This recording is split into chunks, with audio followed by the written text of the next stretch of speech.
Halo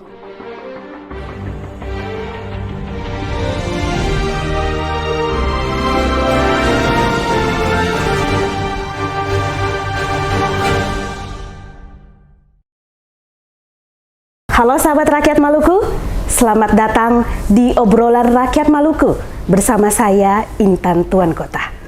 Sahabat, Kejaksaan Republik Indonesia merupakan lembaga negara yang menjalani kekuasaan negara terutama dalam bidang penuntutan. Kejaksaan Agung, Kejaksaan Tinggi, dan juga Kejaksaan Negeri merupakan satu kesatuan yang utuh yang saling berkaitan satu dengan lainnya dan tentu saja tidak bisa terlepas antara satu dan lainnya. Sahabat, saat ini saya sudah berada tepat di kantor Kejaksaan Tinggi Maluku, tepatnya di Jalan Sultan Hairun, nomor 6, Kota Ambon. Kejaksaan Tinggi sendiri dibentuk berdasarkan keputusan dari Presiden, didasari dari saran ataupun usulan dari pimpinan Kejaksaan Agung, yakni Jaksa Agung.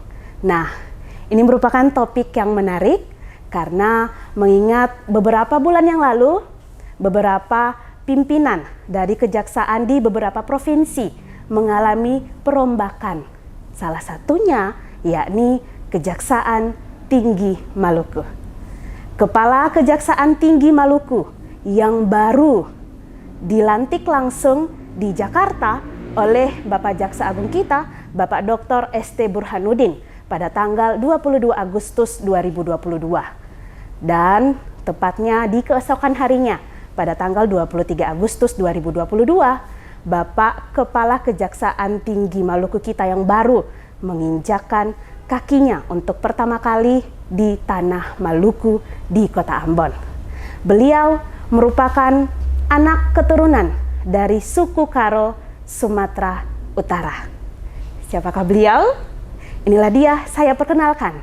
Kepala Kejaksaan Tinggi Maluku, Bapak Edward Kaban, Sarjana Hukum, Magister Hukum. Halo Bapak. Halo. Selamat sore. Selamat sore. Ya. Apa kabar Bapak? Baik, Mbak. Baik, luar biasa ya Pak. Selamat datang Bapak di obrolan rakyat Maluku. Terima kasih sudah bisa hadir bersama kami di obrolan rakyat Maluku. Terima kasih juga Bapak sudah bersedia menyediakan tempatnya untuk kami pakai Pak. Terima kasih juga Bu, kami ucapkan dari jajaran Kejaksaan Tinggi atas kesempatan yang diberikan kepada kami untuk obrolan di sore hari ini. Iya, benar sekali Bapak. Bapak ada satu hal yang bikin saya bingung, tapi saya rasa ini merupakan takdir Pak. Iya. Saya bingung dengan satu hal, Bika Ambon. Iya. Bika Ambon itu kan ada nama Ambon ya Pak ya, Bika Ambon. Ya. Tapi kok asalnya dari Medan gitu loh Pak. Ini saya pikir merupakan satu takdir, sama dengan hari ini saya dipertemukan dengan Bapak orang Ambon langsung berbincang dengan orang Medan ya begitu ya Pak. Bapak horas dulu dong kita. Horas. Tabea Pak. Tabea. Iya, Bapak dan juga sahabat, saya ingatkan nanti tema yang akan kita bahas yakni mengenai upaya Kejati Maluku dalam mewujudkan penegakan hukum yang harmonis dan responsif. Iya, Bapak, sebelum saya memulai, saya harusnya panggil Bapak ini siapa? Bapak Edi Wartka atau Bapak Edi atau siapa Pak? Saya biasa disebut Pak Kaban, karena marganya itu. Oh iya Pak Kaban. Pak Kaban. Kalau gitu saya panggilnya Pak Kaban saja ya Pak ya. Iya. Baik Pak Kaban, pertanyaan pertama yang mau saya tanyakan dan yang saya rasakan ini, saya penasaran sekali dan juga sahabat juga pasti sama penasarannya dengan saya Pak. Ya. Bagaimana perasaan Bapak ataupun kesan pertama Bapak menginjakan kaki pertama kali di tanah Maluku, tentu saja sebagai seorang Kepala Kejaksaan Tinggi Maluku. Silakan Bapak mungkin bisa dijelaskan. Terima kasih Mbak. Ya memang saya patut bersyukur atas kepercayaan dan amanah yang diberikan oleh Jaksa Agung kepada saya, di mana pada tanggal 22 Agustus tahun 2022 ini saya dilantik menjadi Kepala Kejaksaan Tinggi Ambon, di mana sebelumnya saya menjabat sebagai Wakil Kepala Kejaksaan Tinggi Sumatera Utara di Medan. Tentunya ini merupakan suatu amanah atau jenjang karir, memang sebagai promosi selaku jabatan. Saya patut bersyukur dan juga saya sekali lagi saya berterima kasih atas kesempatan yang diberikan kepada saya, meskipun itu Ambon adalah selama saya bertugas saya memang di wilayah Barat terus ya? Barat terus, Iya. tapi untuk Wilayah timur pertama. wilayah timur baru Iya. pertama inilah saya menginjakkan kaki untuk menjabat sebagai orang yang nomor 1 di wilayah Provinsi Maluku. Iya, tentu saja kan seorang jaksa harus siap ya Pak, ditempatkan di wilayah manapun di Indonesia begitu ya Pak ya? Benar sekali Bu, Iya. sesuai dengan kontrak kita pada saat kita memasuki atau melamar sebagai pegawai di kejaksaan Iya. dan bersedia ditempatkan di seluruh Indonesia. Iya, bersedia ditempatkan di seluruh Indonesia, bersedia mengabdi untuk kejaksaan di seluruh kejaksaan, Indonesia. iya. Ya Bapak, sebelum kita melangkah lebih jauh lagi ini pembahasannya, saya mau cari tahu dulu Iya. bagaimana latar belakang Bapak bisa memulai dan mengapa, lalu sejak kapan Bapak memulai karir Bapak untuk mengabdi dalam dunia kejaksaan begitu Pak? Mungkin bisa diceritakan? Terima kasih Mbak. Saya pertama sekali tahun 89. Oh iya, Saya saya belum lahir itu ya Pak ya? Iya. Saya diangkat calon pegawai maupun pegawai negeri saya di Kota Binjai, Iya, di Binjai. tempat kelahiran saya. Nah, kemudian tahun 96 saya diberi kesempatan untuk mengikuti pendidikan jaksa di Ragunan, Jakarta. Di Jakarta Timur. Jakarta Timur atau Jakarta Timur. Timur, iya. Nah, kemudian selama 6 bulan saya mengikuti pendidikan, pertama sekali saya ditempatkan bertugas di daerah Blangkejeren, yaitu di Aceh Tenggara, yang mana pada saat itu saya bertugas di situ. Kira-kira 4 bulan saya dipercayakan saya untuk menjabat selaku PJ, kasih intelijen di situ. Namun karena terjadi konflik pada saat itu, adanya yang ingin merongrong negara Republik Indonesia, yaitu masa-masa gerakan Aceh Merdeka. Iya. Nah, pada saat itulah saya dipercayakan selama lebih kurang ada 3 bulan. Maksud saya 3 tahun saya sebagai pelaksana tugas sebagai kepala kejaksaan negeri di Blangkejeren. Kenapa? Karena pada saat itu tidak ada yang mereka itu merekomendasikan untuk menjadi kajari karena terjadi konflik. Oh, iya. Kebetulan saya memang lama bertugas di situ dan saya bersedia dan juga saya putra yang berbatasan antara Sumatera Utara dengan Kabupaten Nanggro Aceh Darussalam. Iya. Saya juga dipercayakan di situ. Alhamdulillah pada tahun sekitar 1999 saya dimutasi ke daerah Langkat, wilayah hukum Sumatera Utara, Kejaksaan Tinggi Sumatera Utara. Itu ya, ya, Pak ya. Apanya, Bu? Iya, luar biasa ya Pak, panjang Ya. sekali ini perjalanannya. Ya, di situ ya, panjang sekali. Nah, tentunya dari situ mulai karir saya setelah saya menjabat sebagai Kasipitsus di Kejaksaan Negeri Langkat, kemudian saya juga dimutasi menjadi Kasih Perdata di Kejaksaan Tinggi Sumatera Utara, dan setelah Kasih Perdata di Kejaksaan Tinggi Sumatera Utara, saya dipromosikan untuk menjabat sebagai Kepala Kejaksaan Negeri Arga Makmur di Bengkulu Utara. Di Bengkulu Utara. Nah, lebih kurang 1 tahun 6 bulan saya dimutasi sebagai Kabak TU, pimpinan di Kejaksaan Agung di bidang Perdata dan Tata Usaha Negara. Dan dari situ juga saya lebih kurang ada 1 tahun 8 bulan saya dipromosikan menjadi Kajari di Cilacap di Jawa Tengah di daerah Nusa Kambangan.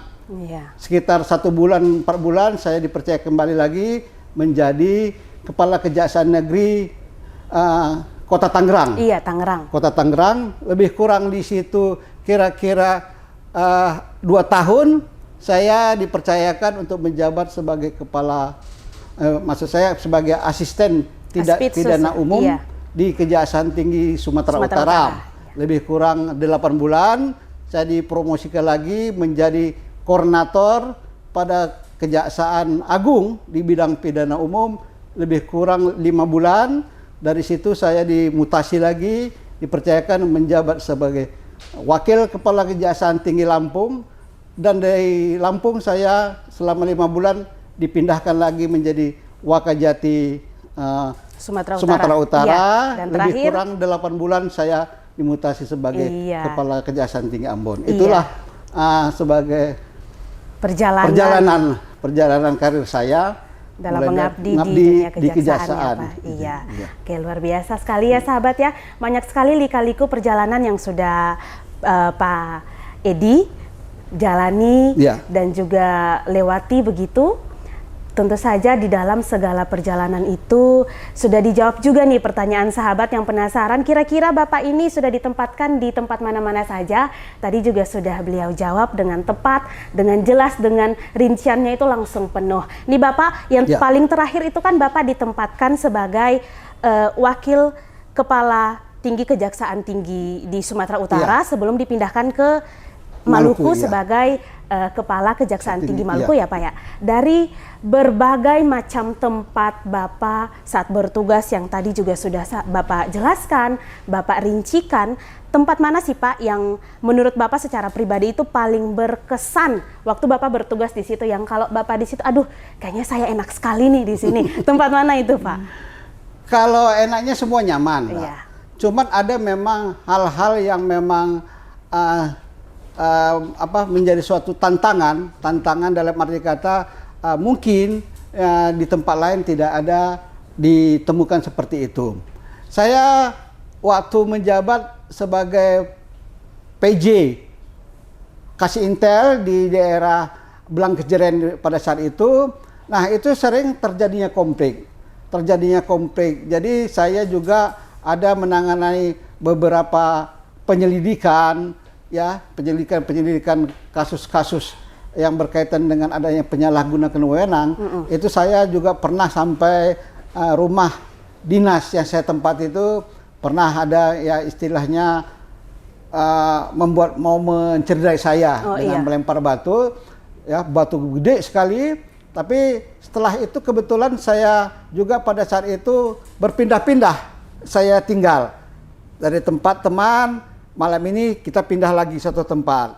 Nah kemudian juga kalau saya menuju ke Medan, nah itu tentunya saya mensiasatinya menggunakan ambulans. Ada kebetulan kita sering terkumpul, kepala puskesmas itu kita sering menggunakan ambulans fasilitasnya untuk mengelabui. Memang pada saat itu kita katakan tidak kondusif, tapi kita lihat kondusif, tapi sering juga ada terjadi penembakan-penembakan yang memang kita tidak tahu dari mana arahnya. Tapi itulah sekedar sebagai suatu juga tantangan. Nah, justru karena itu saya juga sering waktu itu kita selalu karena adanya yang pasukan-pasukan yang di BKU kan itu baik dari Brimob Jambi, dari juga TNI-nya. Nah tentunya ini kita karena ada hubungan baik mereka juga mensupport kita, tetap senantiasa menjaga kita, mengawasi kita kemanapun saya pada saat itu ikut, tapi mereka tetap untuk mendampingi saya. Karena pada saat itu kebetulan salah satunya itu kebetulan orang Jawa dan orang tuanya itu daerah Langkat, Binjai. Jadi kan kebetulan dia sama-sama kampung halamannya ya Pak ya. Jadi tiap selalu dibantu mereka itu ada kalau nggak silap 3 orang 4 orang itu mereka itu membawa senjata dengan ditaruh di tempat box begitu Pak? Nah bekas reket tenis itu. Jadi mereka taruh senjata itu yang bisa dipakai mereka kemana-mana mengawali saya gitu. Itu yang perlu saya rasakan. Itu waktu di Aceh. Di Aceh. Ya. Tantangannya banyak nih. Tantangannya ya, Pak? di Aceh. Iya. Di mana lagi Pak? Tentunya saya juga ada waktu saya menjadi Kasih Pisus. Kebetulan selain dari saya Kasih Pisus, saya juga ada banyak menangani kasus di daerah Langkat itu antara satu OKP yang terkenal yang terkenal baik tingkat nasional maupun OKP yang juga terkenal di tingkat daerah. Mungkin tidak usah saya sebutkan nama OKP ini, itu ya di Sumatera Utara. Kebetulan ini terjadinya serangan antara geng yang satu dengan yang lain. Tapi saya juga mungkin pimpinan memandang itu karena para dua OKP ini mayoritas sama dengan suku saya, maka saya dipercayakan untuk menangani kasus tersebut. Oh, iya. Nah, syukur alhamdulillah karena mungkin kita sering komunikasi dengan pengurus-pengurus yang ada itu. Kebetulan di jembatannya ada memang salah satu sekarang sudah almarhum jaksa juga, itu dia memang dia lahir daerah-daerah Langkat itu, banyak dia teman di situ, dia juga bisa mengkoordinasikan dengan mereka. Ya alhamdulillah ini proses hukum berjalan sebagaimana yang kita inginkan, dan juga situasi dan kondisi di situasi pada saat itu kondusif. Yang kita ragukan ini jangan sampai kita menjadi menjadi sasaran mereka, sasaran ketidaksenangan mereka, karena kemanapun pasti ada yang merasa yang dirugikan atau merasa tidak puas, sudah pasti itu antara yang satu dengan yang lain. Jadi bagaimana kita ini proses hukum itu tercapai, kemanfaatan hukum itu tercapai untuk kedua belah pihak, dan juga kita safety untuk menangani kasus-kasus itu Pak yang Mbak yang perlu saya sampaikan. Mungkin ada beberapa lagi, mungkin juga termasuk di Cilacap. Pada saat juga menjabat di Cilacap juga situ, saya juga sudah istilahnya mungkin kesempatan itu juga saya ikut melaksanakan pada saat hukuman mati, saat eksekusi kasus-kasus narkoba, baik itu Freddy Budiman maupun yang dari yang dari Bali ya, yang waktu itu yang pengebuman yang itu Pak. Nah, saya ikut di situ.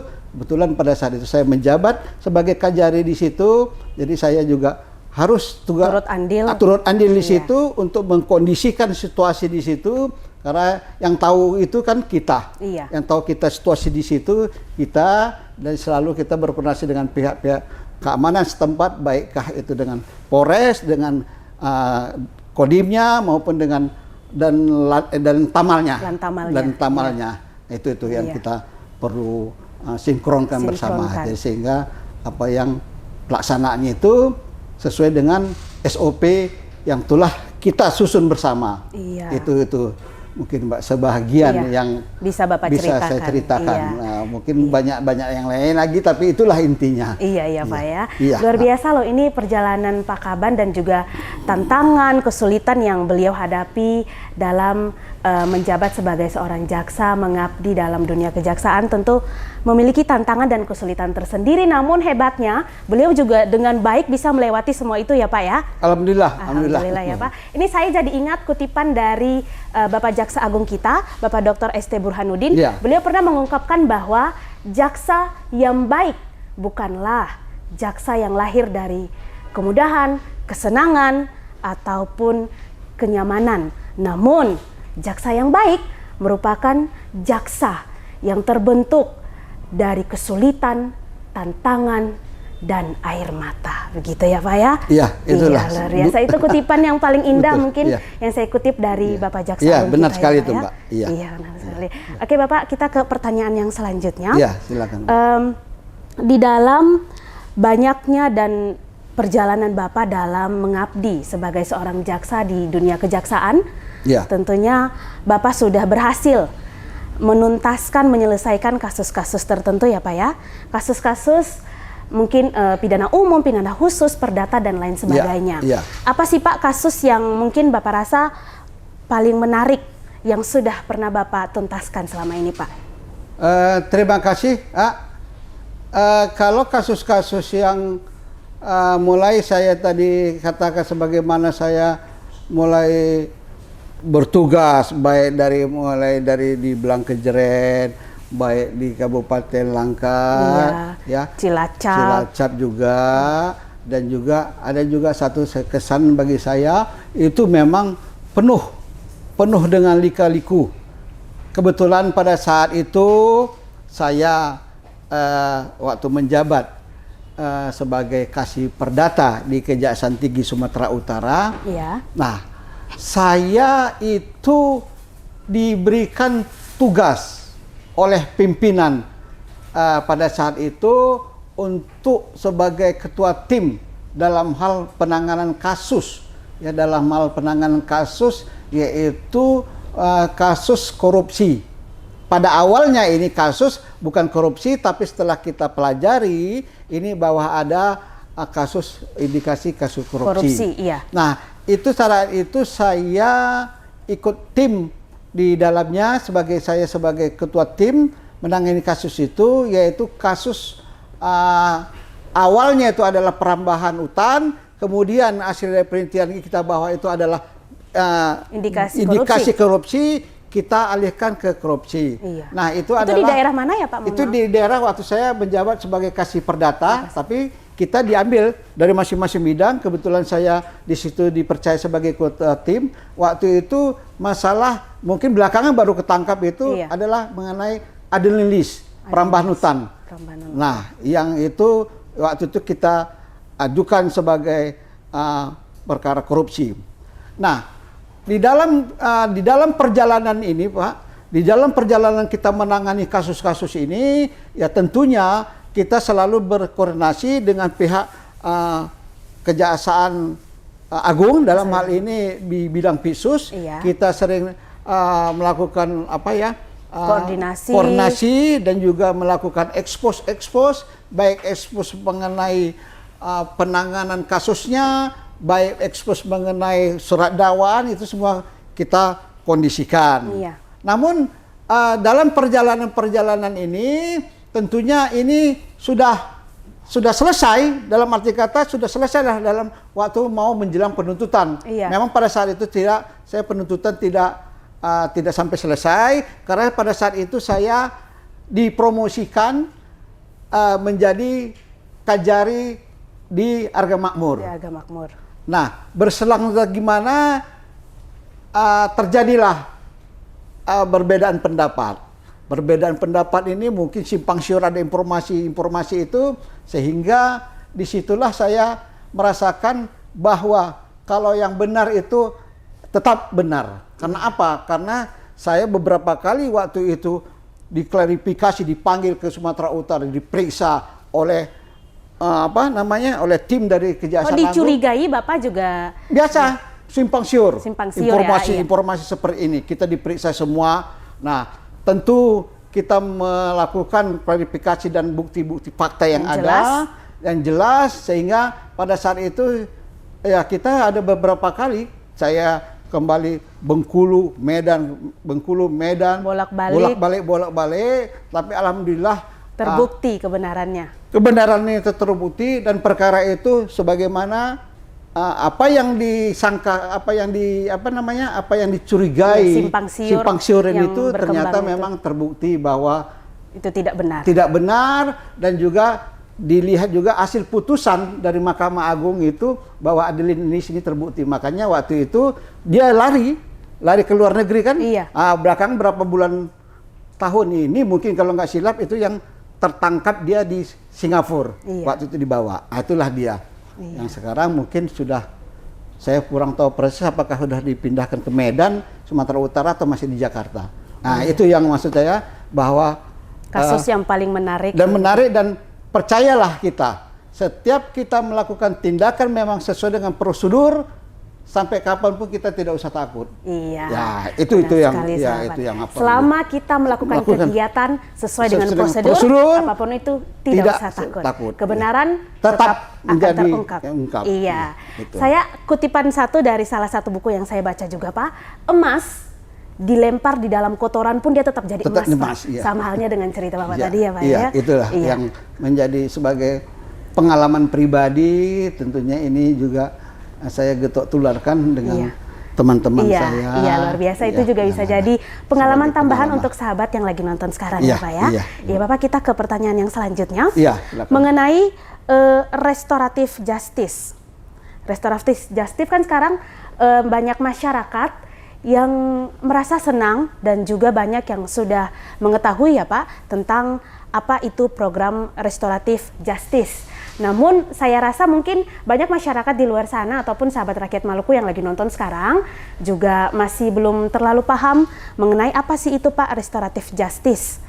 Mungkin Bapak bisa memberikan edukasi untuk mereka yang lagi nonton sekarang Pak. Restoratif justice itu seperti apa Pak? Ya, terima kasih Iya. Mbak. Bahwa memang tugas dan kewenangan kejaksaan ini di dalam hal ini juga diatur di dalam Perja nomor 15 tahun 2020. Iya. Nah, di mana bahwa kejaksaan ini bisa menghentikan penuntutan. Pertama, apabila memang orang tersangkanya meninggal dunia atau terdakwa yang meninggal dunia, kemudian perkara itu sudah daluarsa keabsahannya dan juga nebis in idem, perkara ini sudah pernah dituntut dalam kasus yang sama, dan yang terakhir itu bahwa kasus ini dicabut pengaduannya dalam hal delik-delik aduan di dalam KUHP. Kemudian juga perkara yang diselesaikan di luar pengadilan, itulah restoratif justice.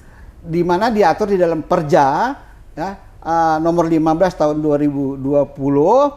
Nah, latar belakangnya ini adalah karena mungkin sama-sama kita ketahui bahwa seperti ada nenek Minah yang mencuri sendal, adanya seperti di apa ya, saya lupa namanya itu, yang pencurian coklat itu sendiri waktu di Cilacap, yang jumlahnya itu hanya sekitar 200-300 ribu. Iya, ada seorang ibu yang mencuri kayu bakar di kebun anaknya sendiri, itu juga nah, ini tentunya ini yang melatar belakanginya itu. Selain dari itu juga tentunya restoratif justice ini tidak seluruh perkara-perkara ini semua bisa di RJ-kan atau restoratif justice. Salah satunya itu adalah persyaratan-persyaratan sebagaimana diatur di dalam pasal 5 ayat 2-nya itu, bahwa yang bisa direstoratifkan justice ini adalah perkara-perkara yang ancaman hukumannya itu di bawah 5 tahun. Kemudian juga seperti misalnya di bawah 5 tahun ini seperti penganiayaan, dia ancaman hukumnya 2 tahun 8 bulan. Itu mengenai hukumannya. Kemudian juga di kasus-kasus seperti yang kerugiannya itu 2.500.000, yaitu di dalam hal terjadinya pencurian. Nah, dan kemudian juga selain dari hal-hal ini juga ya adanya itu perdamaian. Jadi dipertemukan perdamaian antara kedua belah pihak. Okay. Itu. Tapi di dalam restoratif justice ini ada pengecualian beberapa pasal, meskipun pasal-pasal itu sebagaimana saya katakan bahwa di bawah 5 tahun, ada juga ancaman hukumnya itu di bawah 5 tahun seperti kesusilaan. Nah, tentu kesusilaan ini ada pengecualiannya. Salah satunya itu tidak termasuk di pengecualian ini. Jadi restoratif justice itu ya Pak? Jadi yang kasus-kasus kesusilaan jangan pernah kita bermimpi ini bisa di RJ-kan. Benar. Kemudian juga jangan pernah bermimpi kasus-kasus narkotika itu di RJ-kan. Dan juga jangan pernah mimpi bahwa kasus-kasus yang mengenai martabat ya dan ketertiban umum itu di RJ-kan. Nah, ini yang melatar belakanginya.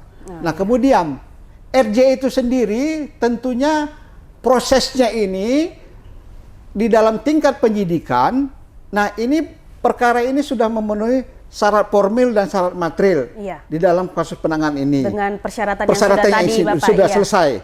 Nah, tentunya pada saat mulai melakukan penyidikan ini, pihak kejaksaan ini sudah bisa menelaah ini kasus ini bagaimana sebenarnya, apa bisa di-RJ-kan atau tidak. Karena kita tahu bahwa tentunya tujuan daripada hukum ini selain dari kemanfaatan hukum itu sendiri, tentunya ini juga untuk bagaimana penerapan daripada aturan-aturan ini sesuai dengan peruntukannya, ya, norma-norma hukumnya. Nah, tentu ini kita lihat. Nah, kalau memang itu telah memenuhi persyaratan-persyaratan sebagaimana yang diatur di dalam Perja nomor 5 tahun 2020 itu, Nah, baru seorang kepala kejaksaan negeri itu mengajukan untuk expose kepada kita. Iya.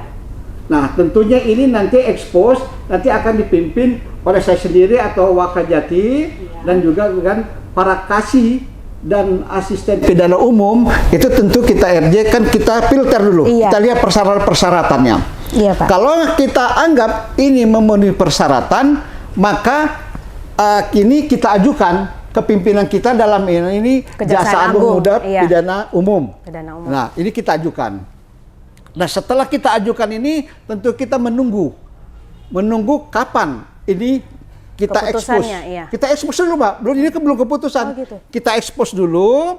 Nah, tiba kita waktu nanti sudah expose, baru nanti saya memberikan suatu pengantar pembukaan bahwa kita mau melakukan RJ. Tentunya sebelum ada penetapan ini bahan udah kita kirim dulu. Sudah kirim. Kita kirim melalui PDF. Nah, nanti baru kejaksaan yang mengajukan RJ ini expose dengan Pak Jampidum. Kita juga ikut hadir di sini secara virtual. Secara virtual. Nah, kalau memang nanti sudah memenuhi persyaratan itu nanti disetujui oleh Pak Jampidum, kemudian nanti kita menerbitkan, Kepala Kejaksaan Tinggi sini menerbitkan bahwa disetujui untuk dihentikan. Nah, setelah ada persetujuan dari kita, apakah itu nanti tersangka itu ditahan ataupun tidak, dan juga apabila memang ditahan itu segera dikeluarkan pada saat setelah penetapan itu diterima mereka. Harus segera dikeluarkan. Baik. Dan mereka juga akan melengkapi administrasi sebagaimana form yang telah ada di dalam administrasi perkara itu sendiri, dan dia melaporkan pelaksanaan itu berikut dengan berkas-berkas itu dijilid mereka. Karena sewaktu-waktu itu juga adalah merupakan suatu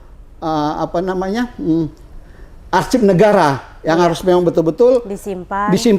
Iya. Diarsipkan mereka, dijadikan buku sebagai mulai kelengkapannya semua. Iya. Jadi suatu-waktu kalau memang pimpinan membutuhkan perkara-perkara itu sudah ada contoh-contoh perkaranya. Sudah ada yang untuk kita ini kan. Iya, begitu ya, Iya. Bapak ya. Iya. Bapak, tentu kita tahu bahwa restoratif justice ini kan merupakan program unggulan dari Jaksa Agung kita, Bapak Dr. ST Burhanuddin ya, Pak ya. Iya.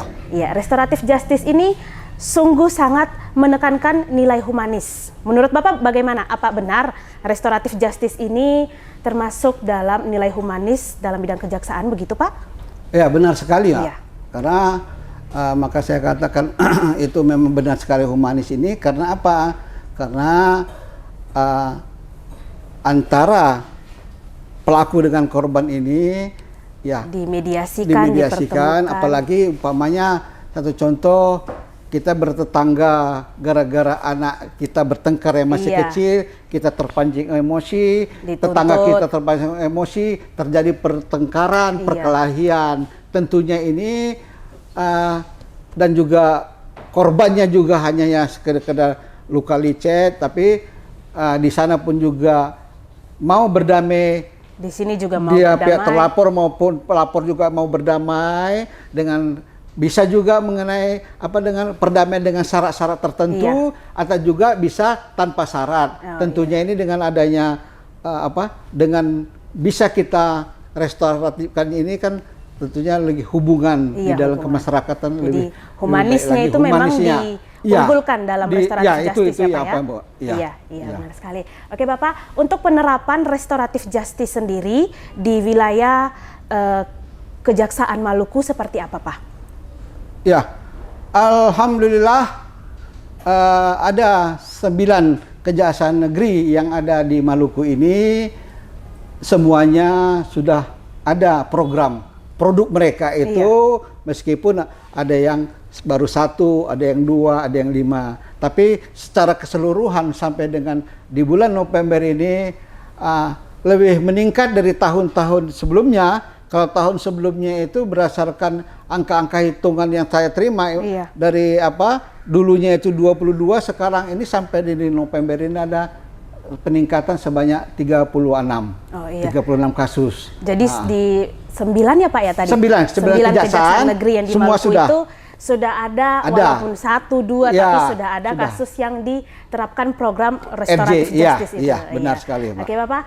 Selanjutnya, saya melihat dari beberapa perkembangan yang ada di media, Pak. Iya. Kejaksaan Tinggi Maluku meluncurkan program bidang pidana militer. Benar. Saya penasaran, Pak, bagaimana dan apa tanggung jawab serta tugas dari pidana militer ini, Pak? Mohon mungkin bisa dijelaskan, Pak. Iya, benar sekali, Mbak. Memang ini bidang pidana militer ini memang kalau kita katakan di antara bidang-bidang yang ada di lingkungan Kejaksaan Agung lah, khususnya jajarannya itu memang anak yang bontot, paling kecil, yang baru, yang baru. Nah, tentunya ini ada beberapa memang kejaksaan sudah melaksanakan program tersebut dalam arti kata sudah melantik. Iya. Memang kita belakangan waktu itu baru melantik Aspidmil di jajaran Kejaksaan Tinggi Maluku, memang baru diterbitkanlah SK untuk pelantikannya. Iya. Karena baru diangkat, tentunya ini karena mereka ini adalah latar belakang dari TNI, iya. Tentunya kan butuh proses, adaptasi administrasi, bagaimana administrasi di TNI sendiri, iya. Tentunya bagaimana administrasi di kita. Ya, iya. Ini kan tentu kan harus disinkronkan. Nah, alhamdulillah itu bahwa kita sudah ada seorang Aspidmil kita yang dilatar belakangi dari TNI Angkatan Darat yang berpangkat kolonel. Iya. Ya, tentunya ini Aspidmil ini sekarang ini dia memang tugasnya itu adalah untuk selalu berkoordinasi dan mensinkronasikan dengan auditorat militer yang iya. Ada di kita. Nah, tentunya ini di dalam hal bidang penuntutannya, Pak. Jangan terjadi disparitas antara pelaku dalam kasus yang sama, antara pelaku yang berlatar belakang dari TNI maupun yang dari umum. Oh iya. Oh, jadi ini memang khususnya untuk pelaku-pelaku begitu yang dari latar belakang TNI, latar belakang Pak, ya? TNI. Iya. Tentunya ini kita harus berkoordinasi, Pak, mengenai penuntutannya itu. Oh, iya. Kita harus sinkron dengan auditorat militer, iya. Dan juga dengan pihak kita sendiri. Iya. Nah, ini yang perlu kita pahami bersama. Bukan kita mencampuri atau mengambil wewenang daripada kewenangan mereka. Ini tidak, kita untuk istilahnya mensinkronkan, ya, jangan sampai adanya disparitas. Nah, tentunya ini juga kita akan selalu berkoordinasi di dalam hal untuk penanganan kasus. Tentunya penanganan kasus ini mereka ini kan ada perwira penyerahan perkara kepada kita. Tentunya ini juga kita harus sinkronkan. Apakah memang perbuatan yang dilakukan oleh kedua orang ini antara militer dengan umum, ini kemana lebih cenderungnya? Iya. Tentu kalau memang ini nanti, ini lebih cenderung dia nanti umpama ke peradilan umum. Berarti tentunya ke peradilan umum. Ke kejaksaannya, Pak? Ya. Tentunya ini kalau umpama lebih apa militernya koneksitas militer dia, ya, ini tetap kita tangani. Nah, kita bukan mencampur itu, kan kita tidak. Ini adalah bersifat koordinasi ke auditorat untuk dalam hal penuntutannya. Oh, iya. Demikian juga di dalam hal penyidikan. Penyidikan apakah itu penyidikan dalam tindak pidana korupsi, nanti itu kita berkolaborasi dengan pihak TNI sendiri. TNI, iya. Nah, jadi kita tidak mencampuri dalam arti kata, wah kita kok seolah-olah ya ini kejaksaan apa kok mencampuri militernya, tidak seperti itu. Iya. Nah, memang kalau itu yang perlu kita beri pemahaman kepada masyarakat. Iya, begitu ya, Bapak, ya. Ya, jadi begitu sahabat, sedikit penjelasan mengenai apa itu pidana militer, iya. Tugas dan wewenangnya juga kenapa dibuat pidana militer, iya. Begitu ya, Pak, ya. Oke, Bapak, saya ke pertanyaan yang selanjutnya. Iya, silakan, Pak. Kejaksaan ini kan merupakan lembaga yang berkontribusi langsung dengan masyarakat, iya. Yang melayani masyarakat, begitu ya, Pak, ya. Benar. Iya, dalam mengimplementasikan tugas dan wewenang dari kejaksaan, khususnya iya. Kejaksaan Tinggi Maluku, Iya. Apa-apa saja sih Pak yang sudah dilakukan dari Kejaksaan Tinggi Maluku untuk memberikan edukasi ataupun informasi kepada masyarakat supaya mereka tahu ini loh ada persoalan hukum dan juga mereka tahu harus menghindari hukuman yang juga tertera dari persoalan hukum tersebut. Mungkin bisa Bapak jelaskan Pak? Baik, Pak. Kita dari jajaran latar baik dari pusat maupun dari provinsi, Iya. maupun di daerah maupun di cabang yang ada. Tentunya ini kita ada program. Apa tuh Pak? Program jaksa masuk sekolah. Oh, program Jaksa jaksa masuk sekolah. sekolah. Itu di tingkat sekolah apa aja Pak? Itu bisa SD, Iya. bisa SMP, bisa SMA, Iya. bisa juga perguruan tinggi. Iya. Itu ada program kita itu.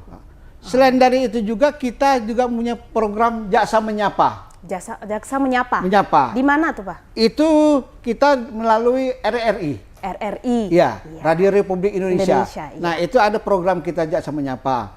Tentunya ini nanti akan kita sesuaikan dengan kebutuhan Perkembangan. apa yang ada di situ. Iya. Seperti umpamanya dari lingkungan SMA ini mungkin banyak terjadi di sekitar kita itu bahaya narkotikanya. Tentu kita Iya. akan memunculkan itu mengenai narkotikanya, Iya, benar. meskipun juga bidang-bidang yang lain juga kita dimunculkan. Tapi paling diutamakan narkotika ya Pak ya, karena kan sasarannya ini anak sekolah. Kalau anak sekolah iya. Rawan sekali terhadap Iya. pengaruh narkotika. Iya, pengaruh ini, narkotika, ya, Pak. baik itu minum mirasnya, Iya.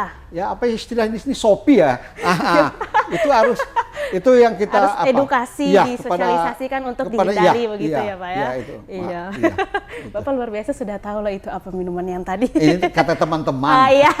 sopi gitu. Iya. Baik Bapak, kita ke pertanyaan yang selanjutnya. Iya, silakan. Tadi waktu saya masuk di kantor Kejaksaan Tinggi Maluku ini Iya. Pak, ada tulisan yang saya baca. Di situ tulisannya Katong Jujur, Maluku Aman. Nah, tentu ini kan menjadi salah satu kriteria ataupun poin penting yang harus dimiliki sebagai seorang jaksa begitu ya Pak ya. Iya.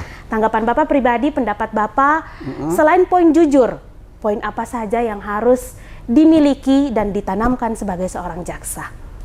Terima kasih Pak, bahwa yang perlu ditanamkan itu bahwa kita ini bekerja itu harus dengan ikhlas. Iya. Itu yang utama. Karena kalau tidak kita ikhlas itu memang rasanya ya gimana ya Pak? Apalagi kita pendatang-pendatang semua nih. Kalau kita nggak ikhlas rasanya lama kali mau pulang aja gitu. Nah, jadi dengan kita tanamkan bahwa kita ikhlas, istilahnya kalau kami di Medan enjoy aja lah. Apa yang hari ini ya itu kita hadapi untuk hari ini gitu. Iya. Hari esok nanti kita pikirkan lagi. Tapi yang Iya. penting kita itu tanamkan rasa ikhlas kita, bahwa kita ini memang ya sudah memang dunia kita dalam arti kata ya di kejaksaan ini memang itu adalah pilihan kita. Kalau pilihan kita udah dari awal udah pilihan kita, itulah yang perlu Harus dijalani. harus dengan kita ikhlas. jalani, kita jaga dan kita rawat dia Iya. supaya dia subur. Subur. Nah, itu sampai dengan masa akhir Masa kita akhir itu kita. tidak ada istilahnya jangan sampai Berhenti di tengah jalan, jalan. gitu, Pak, ya. Ya, itu yang kita Iya ya yang Pak, kita aduh, perlu luar biasa apakan, loh. Pak. Ini Ya. poin-poin penting yang sudah Bapak Kabin jelaskan dan juga Bapak tambahkan begitu. Oke Bapak, yang selanjutnya yang mau saya tanyakan, untuk implementasi ataupun mewujudkan Kejaksaan Tinggi Maluku yang humanis dan responsif, selain dari restoratif justice tadi Pak, Iya. apa saja program-program yang sudah dilakukan Kejaksaan Tinggi Maluku Pak? Terima kasih Mbak. Iya. Tentunya ini semua tidak hanya satu bidang. Baik juga di bidang pidana umumnya, baik juga di bidang intelijennya, baik juga di bidang pidana khususnya, baik juga di bidang pembinaan, baik juga di bidang pemeriksaan, dan juga bidang pitmil. Iya. Tentunya ini harus sinkron semua. Kenapa maka saya katakan sinkron? Jangan salah satu bidang ini yang menonjol. Jadi kita ini semuanya ini harus memang selaras keseluruhannya, sesuai dengan bidang masing-masing. Iya. Satu contoh ibaratkannya, kalau umpamanya bidang pembinaan ini, tentunya ini kita perhatikan kesejahteraan daripada pegawai. Iya. Kesejahteraan itu apa? Tentunya kita harus perhatikan kesejahteraannya ini. Kalau memang sudah saatnya naik pangkat, tidak usah lagi kita diminta-minta oleh pegawainya itu sendiri. Iya. Kita harus memang merupakan hak mereka, ya, harus hak peka mereka ya, Pak, harus ya? peka. Iya. Nah, tentu ini harus kita perhatikan. Tentang juga itu kesejahteraan adalah merupakan mengenai kenaikan gaji berkala. Ya, salary-nya ya, Pak. Salary-nya ini kan semua kan untuk kesejahteraan mereka. Iya, kesejahteraan. Itu satu. Kalau pegawai sejahtera tentunya lembaga juga lebih sejahtera lagi begitu ya, Pak ya. Ini, Pak. Iya. Nah, kemudian juga itu setiap hari Kamis kita melakukan check up kesehatan. Kita ada poliklinik kita. Iya. Nah, ada dokter itu nanti yang meriksa kesehatan kita, Iya. periksa cek gula, apa namanya? Kolesterol, diabetes, iya. terus ya cek apa Macam-macam. asam urat, Asam urat, iya. Ya, itu tentunya kita harus sinkronkan Cek, seluruhnya. kita kontrol biar Kita kalau ada kontrol. masalah mungkin bisa Kita ini. iya. Nah, tentunya ini juga kita setiap Jumat kita laksanakan olahraga. Itu senam pagi. Iya. Ya, itu setiap Jumat itu secara fisik. Secara rohaniah kita juga melakukan kegiatan rohani spiritual, iya, spiritual. Baik dia yang non Muslim, Kristen maupun yang Muslim kita laksanakan. Itu dari rohaninya, batinnya. Itu memang kita selaraskan seluruhnya. Demikian juga bidang-bidang lain, ya seperti seperti Intel, juga program Jaksa Menyapa, program sebagai jaksa masuk sekolah, iya. Itu program penerangan hukum, iya. ya. Nah, itu juga harus kita selaraskan. Iya. Nah, tentunya juga ini berkaitan juga dengan pengendalian perekonomian kita. Meskipun memang itu tidak menyentuh langsung, tapi ini juga merupakan suatu program kita itu untuk memantau bagaimana keadaan pasar di sekitar kita, dan juga untuk bagaimana terjadi adanya lonjakan inflasi yang saat ini sudah ada, ya, bukan sudah ada, bahkan sudah memang ada di provinsi ini. Ini juga harus intelijen karena merupakan adalah mata dan telinga pimpinan, dan tentunya ini harus kita selaraskan juga. Iya. Demikian juga bidang pidana khusus. Bidang pidana khusus juga melakukan penyelidikan dan penyidikan terhadap kasus-kasus yang memang betul-betul telah memenuhi syarat-syarat itu untuk ditingkatkan ke penyidikan. Nah, ini tentunya kita semua berproses. Iya. Demikian juga bidang pengawasan dan juga melakukan evaluasi ke daerah-daerah bagaimana tentang pegawai-pegawai ini. Kalau memang pegawai-pegawai yang memang ada menyimpang, tentunya kita lakukan klarifikasi. Iya. Kalau memang ada indikasi ada penyimpangan, memang itu kita tingkatkan lanjuti ke inspeksi kasus. Iya. Nah, kalau memang ini memang terbukti, tentunya ini juga akan ada kita kasih sanksi kepada mereka-mereka ini. Jadi semua bidang itu memang tidak terfokus pada satu bidang, tapi keseluruhan ini supaya sinkron. Ini program-program yang untuk menunjang humanis dan responsif tadi ya, Pak ya. Iya, Bapak. Sebelum kita melanjutkan, mungkin Bapak silakan boleh diminum dulu, Bapak. Silakan. Mau saya. Udah, nggak apa-apa, Pak. Kasih. Iya. Silakan Bapak, boleh. Saya izin minum juga ya, Pak ya. Iya. Saya izin minum juga, Bapak.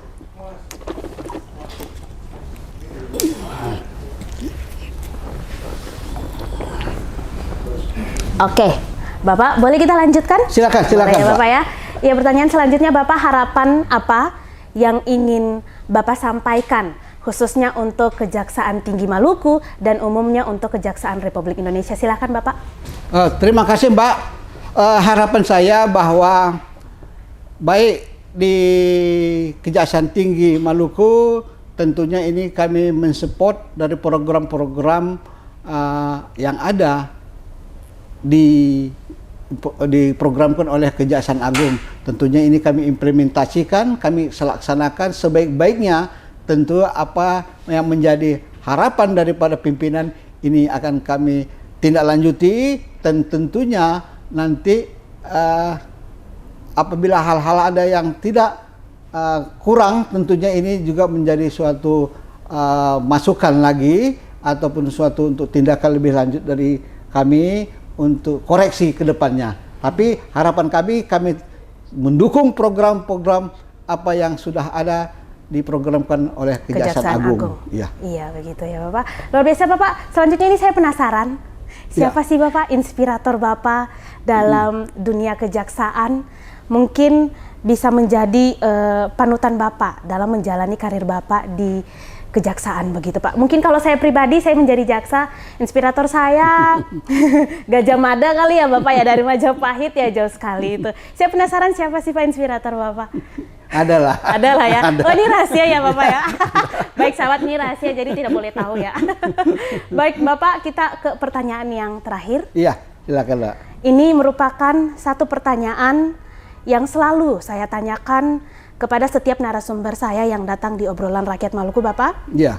Kira-kira apa pesan yang ingin Bapak sampaikan untuk para jaksa dan juga calon jaksa yang ada di luar sana? Silakan Bapak, kameranya yang di sebelah pojok. Oh iya. Iya.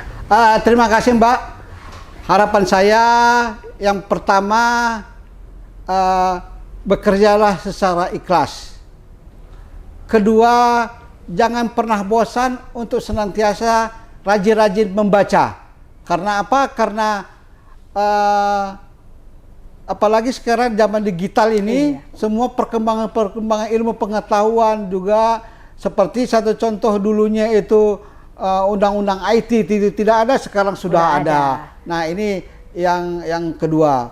Nah, yang ketiga, jangan pernah mengeluh dimanapun ditugaskan di Republik Indonesia ini. Karena apa? Karena suatu saat ini akan menjadi menjadi ibadah bagi kita untuk kedepannya lebih baik lagi. Dan jangan lupa jaga institusi, karena menjaga institusi adalah juga menjaga keluarga. Apabila dicederai institusi, berarti keluarga kita akan tercedera juga. Itu mungkin harapan saya. Terima kasih. Terima kasih Bapak Kabin. Ingat ya sahabat, jangan cederai institusi, karena kalau mencederai institusi berarti mencederai keluarga juga. Iya. Ya, baik Bapak. Tidak terasa sekarang kita sudah di penghujung acara Bapak. Terima kasih Bapak Kabin. Iya, sudah hadir di obrolan rakyat Maluku. Terima kasih juga Bapak, ini ruangannya enak sekali, nyaman sekali. Sudah bersedia untuk kami gunakan Bapak. Saya doakan semoga Bapak sehat selalu. Amin. Semakin jaya lagi, semakin sukses lagi. Amin. Dan tentunya semakin memajukan Kejaksaan Tinggi Maluku gitu ya. Amin. Iya, terima kasih. Terima kasih, Pak. Iya, makasih, Pak. Baik sahabat, tadi merupakan perbincangan kita bersama dengan Kepala Kejaksaan Tinggi Maluku, Bapak Edward Kaban, Sarjana Hukum, Magister Hukum. Tidak terasa sahabat, sekarang kita harus berpisah dulu. Namun tenang saja, nanti kita masih bisa bertemu lagi di episode selanjutnya, tentu saja dengan tokoh dan topik yang tidak kalah menarik pula. Sahabat, saya ingatkan untuk terus saksikan obrolan rakyat Maluku hanya di kanal YouTube Rakyat Maluku. Sahabat, jangan lupa juga untuk subscribe, like, komen, share, dan nyalakan lonceng pemberitahuannya supaya sahabat menjadi orang yang pertama paling tahu kalau kita upload video baru. Sahabat juga bisa komen di situ, kasih rekomendasi ke kita. Kira-kira nanti selanjutnya sahabat mau kita undang tokoh siapa lagi nih. Baik sahabat, saya Intan Tuan Kota, mewakili seluruh kru yang bekerja mengucapkan terima kasih. Langsung dari Kantor Kejaksaan Tinggi Maluku. Sampai jumpa di episode selanjutnya. Amato, Bapak. Amato. Amato.